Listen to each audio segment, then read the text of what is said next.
शनिवार के व्रत कथा।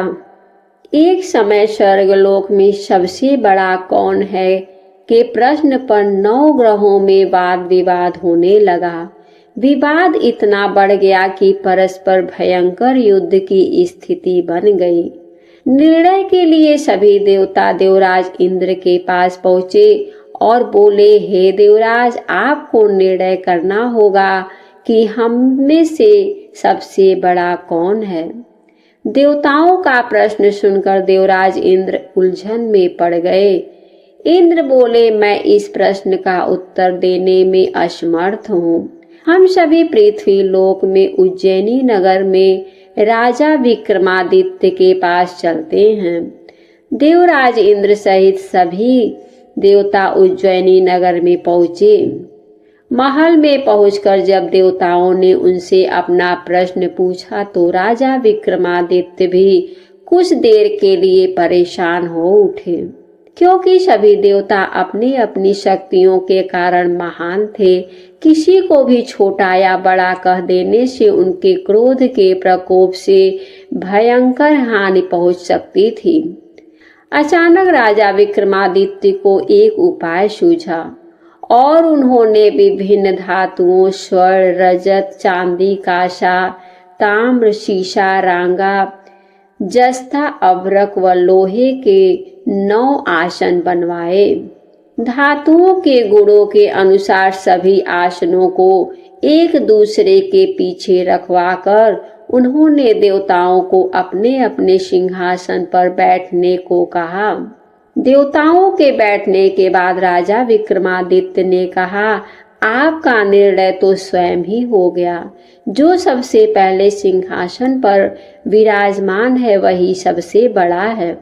राजा विक्रमादित्य के निर्णय को सुनकर शनि देवता ने सभी से पीछे आसन पर बैठने के कारण अपने को छोटा जानकर क्रोधित होकर कहा, राजा विक्रमादित्य, तुमने मुझे सबसे पीछे बैठाकर मेरा अपमान किया है। तुम मेरी शक्तियों से परिचित नहीं हो। मैं तुम्हारा सर्वनाश कर दूंगा। शनि ने कहा, सूर्य एक राशि पर 1 महीने, चंद्रमा 2.25 दिन, मंगल 1.5 महीने, बुध और शुक्र 1 महीने, बृहस्पति 13 महीने रहते हैं, लेकिन मैं किसी राशि पर 7.5 वर्ष तक रहता हूँ। बड़े बड़े देवताओं को मैंने अपने प्रकोप से पीड़ित किया है। राम को 7.5 के कारण ही वन में जाकर रहना पड़ा और रावण को 7.5 के कारण ही युद्ध में मृत्यु का शिकार बनना पड़ा था। राजा, अब तुम भी मेरे प्रकोप को नहीं बचा सकेगा। इसके बाद अन्य ग्रहों के देवताओं तो प्रसन्नता के साथ चले गए, परंतु शनिदेव बड़े क्रोध के साथ वहां से विदा हुए। राजा विक्रमादित्य पहले की तरह ही न्याय करते रहे। उनके राज्य में सभी स्त्री पुरुष बहुत ही आनंद से जीवन यापन कर रहे थे। कुछ दिन ऐसे ही बीत गए। उधर शनि देवता अपने अपमान को भूले नहीं थे। विक्रमादित्य से बदला लेने के लिए एक दिन शनि देवता ने घोड़े के व्यापारी का रूप धारण किया और बहुत से घोड़ों के साथ उज्जैनी नगर में पहुंचे। राजा विक्रमादित्य ने राज्य में किसी घोड़े के व्यापारी के आने का समाचार सुना तो अपने अश्वपाल को कुछ घोड़े खरीदने के लिए भेजा। घोड़े बहुत कीमती थे। अश्वपाल ने जब वापस लौटकर इस संबंध में बताया तो राजा विक्रमादित्य ने स्वयं आकर एक सुंदर व शक्तिशाली घोड़े को पसंद किया। घोड़े की चाल देखने के लिए राजा उस घोड़े पर सवार हुए तो वह घोड़ा बिजली की गति से दौड़ पड़ा। तेजी से दौड़ता घोड़ा राजा को दूर एक जंगल में ले गया और फिर राजा को वहां गिराकर जंगल में कहीं गायब हो गया। राजा अपने नगर को लौटने के लिए जंगल में भटकने लगा, लेकिन उन्हें लौटने का कोई भी मार्ग नहीं मिले। राजा को भूख प्यास लग गई। बहुत घूमने पर उसे एक चरवाहा मिला। राजा ने उससे पानी मांगा। पानी पीकर राजा ने उस चरवाहे को अपनी अंगूठी दे दी। फिर उससे रास्ते पूछकर वह जंगल से निकलकर पास के नगर में पहुंचा। राजा ने एक सेठ की दुकान पर बैठकर कुछ देर आराम किया। उस सेठ ने राजा से बातचीत की तो राजा ने उसे बताया कि मैं उज्जैनी नगर से आया हूँ। राजा के कुछ देर दुकान पर बैठने से सेठ जी की बहुत बिक्री हुई। सेठ ने राजा को बहुत भाग्यवान समझा और खुश होकर के उसे अपने घर भोजन के लिए ले गया। सेठ के घर में सोने का एक हार खूंटे पर लटका हुआ था। राजा को उस कमरे में छोड़कर सेठ कुछ देर के लिए बाहर गया। तभी एक आश्चर्यजनक घटना घटी। राजा के देखते देखते सोने के उस हार को खूंटी निगल गई। सेठ ने कमरे में लौटकर हार को गायब देखा तो चोरी का संदेह राजा पर ही किया गया, क्योंकि उस कमरे में राजा ही अकेला बैठा था। सेठ ने अपने नौकरों से कहा कि इस परदेशी को रस्सियों से बांधकर नगर के राजा के पास ले चलो। राजा ने विक्रमादित्य से हार के बारे में पूछा तो उसने बताया कि उसके देखते देखते खूंटे ने हार को निगल लिया था। इस पर राजा ने क्रोधित होकर चोरी करने के अपराध में विक्रमादित्य के हाथ पांव काटने का आदेश दे दिया। राजा विक्रमादित्य के हाथ पांव काटकर उस नगर की सड़क पर छोड़ दिया गया। कुछ दिन बाद एक तेली उसे उठाकर अपने घर ले गया और उसे अपने कोल्हू पर बैठा दिया। राजा आवाज देकर बैलों को हाँकता रहता। इस तरह तेली का बैल चलता रहा और राजा को भोजन मिलता रहा। शनि के प्रकोप की 7.5 पूरी होने पर वर्षा ऋतु प्रारंभ हुई।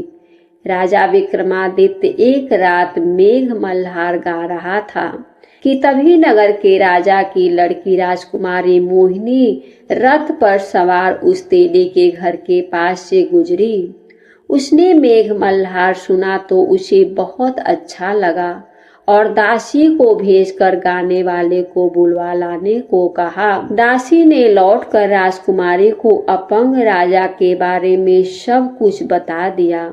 राजकुमारी उसके मेघ मल्हार से बहुत मोहित हुई, अतः उसने सब कुछ जानकर भी अपंग राजा से विवाह करने का निश्चय कर लिया।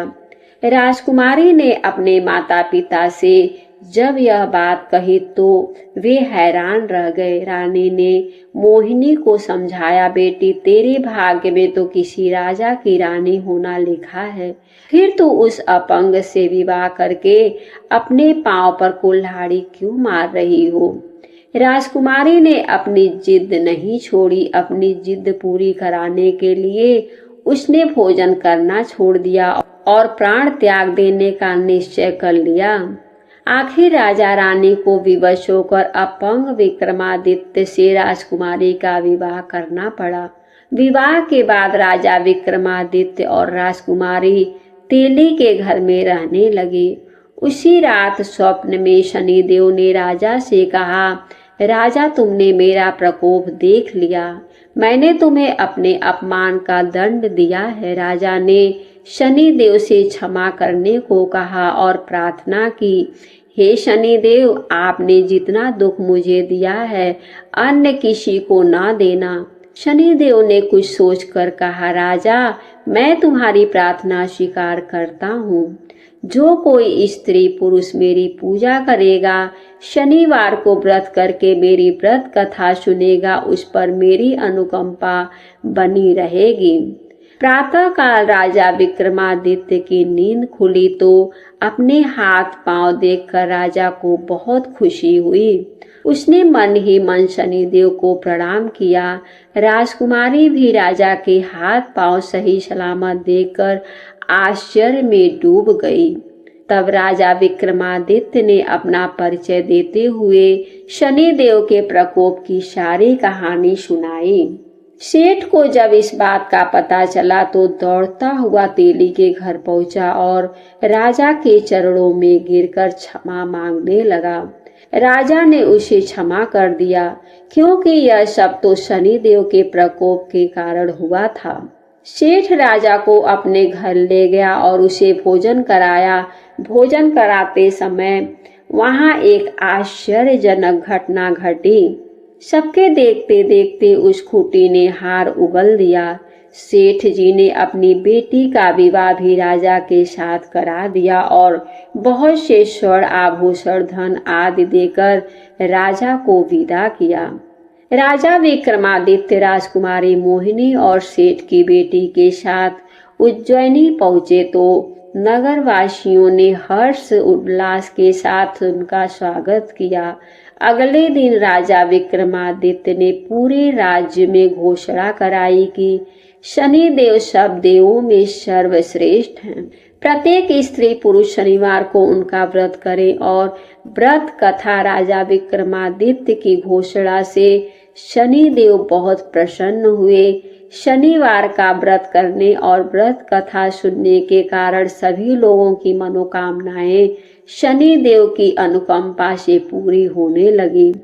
सभी लोग आनंद पूर्वक रहने लगे। बोलिए शनिदेव महाराज की जय। हमारे वीडियो को देखने के लिए आप सभी को बहुत बहुत धन्यवाद।